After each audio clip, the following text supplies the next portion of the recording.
Pernah nggak sih bro, udah niat banget ngerjain sesuatu yang penting, udah janji sama diri lu sendiri, tapi pas mau mulai,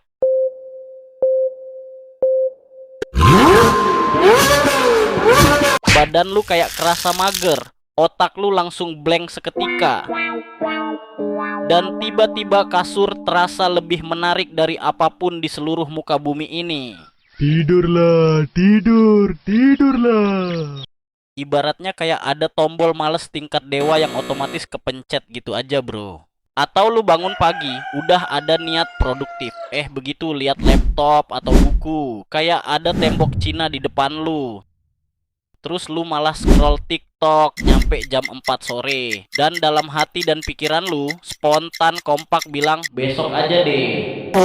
Nah, kalau lu ngangguk sambil nonton video ini, selamat bro, lu gua kasih penghargaan. Karena lu masuk kategori orang yang otaknya suka diboikot sama diri sendiri.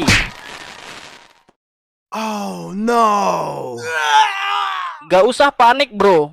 Hari ini kita akan bongkar jalan ninja. Gimana caranya memaksa otak kita buat mau ngerjain hal-hal berat. Bahkan ketika seluruh sel dalam tubuh kita lagi demo dan teriak, "Oga!" Dan yang lebih keren lagi, ternyata ada sains di balik semua drama internal kita bro. Baru tahu kan lu? Yuk kita pretelin satu persatu bro. Bagian 1, kenapa otak kita jadi musuh? Jadi gini bro, otak kita tuh punya satu misi utama, bertahan hidup dengan cara yang paling hemat energi. Karena otak kita terutama bagian amigdala. Asik. Tapi ini bukan pelajaran biologi ya bro, itu kerjanya kayak satpam malas. Oh my god. Setiap kali lu mau ngerjain sesuatu yang butuh effort, si otak spontan bilang, tunggu, ini bahaya gak sih? Capek gak sih? Mending kita rebahan aja deh. Aman bro. Jadi fenomena mager ini tuh wajar banget bro. Makanya pas lu mau mulai olahraga, otak selalu bilang, wah ini melelahkan. Mau update skill, susah banget, nanti kalau gagal gimana? Mau mulai bisnis, mending kerja kantoran aja. Tapi tunggu dulu, ini bukan berarti kita harus nyerah. Masa iya kita mau terus-terusan dikontrol sama rasa malas? Kan nggak lucu kalau cita-cita kita cuman jadi angan-angan gara-gara kita kalah sama setan rebahan. Tenang, ada kok cara buat ngakalinnya gimana. Gua kasih beberapa jurus yang udah gue coba dan lumayan ampuh buat nipu otak biar mau diajak kerja keras. Justru sekarang kita tahu musuhnya siapa, kita bisa mulai strategi balik. Bagian 2, jurus hacking otak. Oke, sekarang masuk ke bagian seru. Gimana sih kita nipu otak biar mau kooperatif? Jurus pertama, the 2-minute rule. Ini jurus paling simple tapi ampuh. Jadi gini bro, otak kita tuh takut sama hal-hal yang kelihatan gede dan berat. Tapi kalau kita bilang, gue cuma mau ngerjain ini 2 menit aja kok, otomatis si otak jadi santai. Dulu gue selalu nunda bikin skrip video. Sampai suatu hari gue coba nerapin jurus ini. 2 menit aja kok, nggak harus lama, nggak harus dapet banyak. Gue bilang ke otak gue. Percaya nggak bro, 90% jurus itu berhasil. Gue ngerjain skrip itu malah lanjut nyampe beres. Kenapa?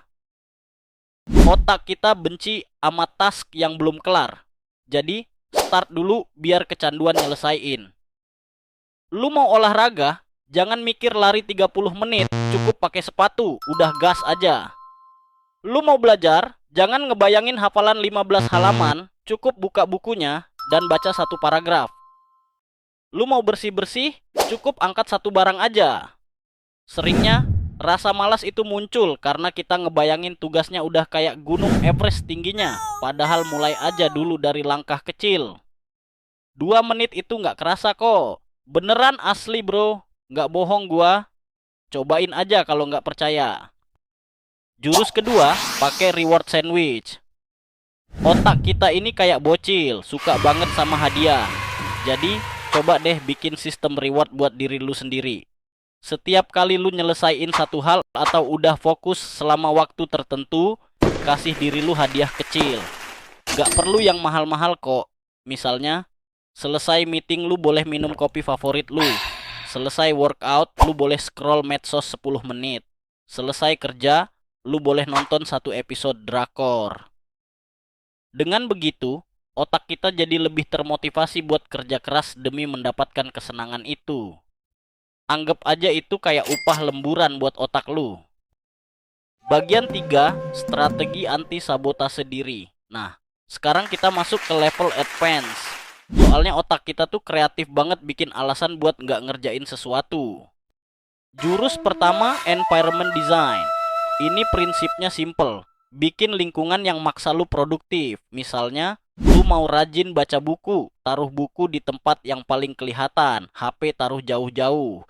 Lu mau olahraga pagi, taruh baju olahraga di samping kasur lu sebelum tidur. Ingat, lu lagi bertarung sama versi diri sendiri yang paling malas. Jadi, persiapin semuanya waktu lu lagi semangat. Biar pas lagi malas tinggal autopilot aja. Jurus kedua, the commitment device. Ini agak ekstrim, tapi efektif. Cerita ke orang tentang goal lu, misalnya post di story Instagram. Minggu ini gua mau belajar Photoshop 1 jam setiap hari. Nah, sekarang lu punya tekanan sosial yang sehat. Gak mau kan? Kelihatan bohong di depan temen-temen lu. Percaya atau enggak, lingkungan itu ngaruh banget sama semangat kita. Coba deh, cari teman atau komunitas yang punya tujuan sama. Misalnya, kalau lu lagi pengen fokus belajar, cari teman yang juga lagi semangat belajar. Kalian bisa janjian buat belajar bareng, saling ngingetin, atau bahkan sekedar curhat kalau lagi malas. Ada teman seperjuangan itu kayak dapat booster semangat gratis. Ingat, beban kalau dipikul bareng-bareng itu terasa lebih ringan loh. Jurus ketiga, bikin tugas jadi kecil-kecil. Otak kita tuh overwhelmed sama hal-hal yang kelihatan terlalu besar. Makanya pecah jadi bagian-bagian kecil yang manageable. Coba deh, lihat tugas besar itu kayak pizza utuh. Kalau lu mau makan semuanya sekaligus, pasti langsung kenyang duluan sebelum nyuap banyak.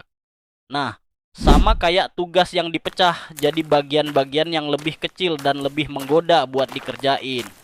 Misalnya, kalau lu mau nulis laporan 10 halaman, jangan langsung mikirin 10 halamannya. Mikir gini aja, bro.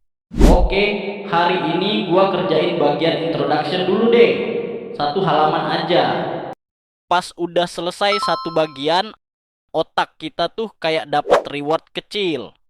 Wah, udah selesai 1 nih. Jadi lebih semangat buat lanjutin yang lain. Ingat, langkah kecil itu lebih baik daripada nggak melangkah sama sekali. Bagian 4, mental reframing. Ini bagian yang paling game changing menurut gua. Kita perlu ganti naratif di kepala kita daripada aduh, susah banget nih. Cobalah, wah, ini challenging tapi exciting. Daripada gua nggak bisa. Cobalah, gua belum bisa. Daripada ini buang-buang waktu. Cobalah, ini investasi buat future me. Sound cheesy? Mungkin. Tapi otak kita tuh kayak komputer. Dia proses apapun yang kita input. Kalau kita terus-terusan input negatif, ya outputnya juga negatif. Tapi kalau kita ganti skripnya, slowly but surely, mindset kita bakal berubah. Bagian 5, the reality check.